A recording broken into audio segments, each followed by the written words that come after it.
Hey everyone, welcome back. Today we are covering a simple yet insanely powerful ranger build. A condition damage DPS setup that's great for anyone who wants to deal huge amounts of damage with minimal effort, whether you prefer fighting at range or up close. This build delivers both raw DPS and some handy utility, such as stability. Not only can it melt bosses, but it can also support your party with CC, sustain, and utility baked right into the kit. Sounds like the perfect build, isn't it? Well, let's dive in.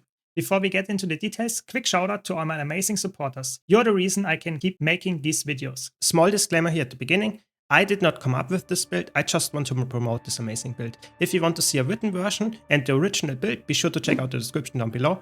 All the credits to Snowcross and their amazing team.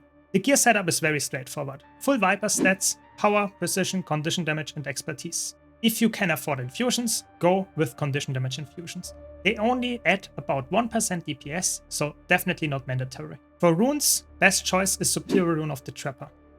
There is however a budget option, which would be Undead Rune. But keep in mind, the toughness that it adds, it can make you an accidental tank in raids. But other than that, it works fine in open world if you want to be a little bit more defensive. Another alternative to the Trapper Rune would be the Nightmare Rune, which is also a very solid DPS pick, but also not that easy to acquire. And as a last resort, you could go for the Great Rune. It's okay, but not optimal since it can overcap crazy on the bleeding duration. For weapons, short bow only. That's your DPS engine. The stats would be full Viper again, with the sigils of Superior Sigil of Earth and Superior Sigil of Malice for the maximum amount of damage. The offhand weapon set is completely flexible. I sometimes slot in CC options like maces, but you can go for anything. The only important thing is that you take the short bow, which is always your damage source. For the relics, Relic of the Fractal is by far the best pick, most amount of damage. If you don't own the Soto expansion, a cheaper alternative is Aristocracy Relic, though not nearly as strong, because you cannot proc it consistently that often. For trinkets again, full Viper, easy, consistent and effective. Now let's talk about the consumables. But consumables make a big difference in all DPS builds, up to 5 to 10% more DPS, so always use food. The budget option would be Koi Cakes. Dirt cheap, barely any damage loss. It's really good. 1 silver or something, get it. If you want to squeeze out the maximum amount of damage, you would go with the Ascended food, salsa topped veggie flatbread, strong lifesteal on top of the normal damage from the Koi Cakes, but much pricier. For utility consumables, use Toxic Focusing Crystals, as they are the go-to option. They scale well with your power and your precision, boosting your condition damage. Just really good. Before I go to the trades, I want to mention, if you like this video, be sure to leave a like, and if you want to see more content like this, don't forget to subscribe. But now let's talk about the trades. The build runs Wilderness Survival, Skirmishing and Soulbeast. Wilderness Survival gives sustain, endurance regen and protection on dodge.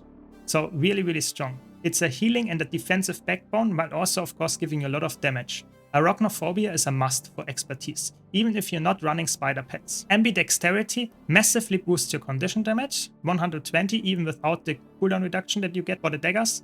Poison Master adds 25% more damage to poison, plus more poison application, just really strong for a condition-based build. And Skirmishing gives you swiftness, fury and crit chance, and most importantly, sharpened edges, which gives you bleeding on critical hits. You are Viper, so you crit quite often. Hidden Barbs gives you 33% more bleeding damage. Light on your feet buffs your short bow like crazy. It now pierces, has shorter recharge. You get a condition damage buff when you dodge or use your free skill, and you also get more condition duration. This trait makes dodging part of your damage rotation if you want to, and you get some more damage out of that. Soulbeast lets you merge with your pets for stat boosts. Especially the deadly pets are very important, so give you a condition damage buff. You of course get Predator's Cunning, means life stealing every time you apply poison, which is a nice huge sustain boost and some damage on top of that. You also take Leader of the Pack of course, which means you get a really nice stance share with your allies, adding some team utility while also giving more damage output. Don't forget that the first part of the traits here you can choose whatever you like, they don't add that much damage either way. Very important minor trait here in Soulbeast is twice as vicious, so when you CC you get a 10% damage buff to condition and power damage, so really good if you can upkeep that. You will see that later in the rotation it really adds a lot of damage. Regarding the pets, Lynx is the best option in my opinion. It gives some high bleeding output, some strong F2 skill and some additional damage from the F3 skill. You can also use the Juvenile Bee. It's a very strong alternative, also comes with some nice Primal Cry at the damage output. and has some nice CC in the kit as well if you want to use it.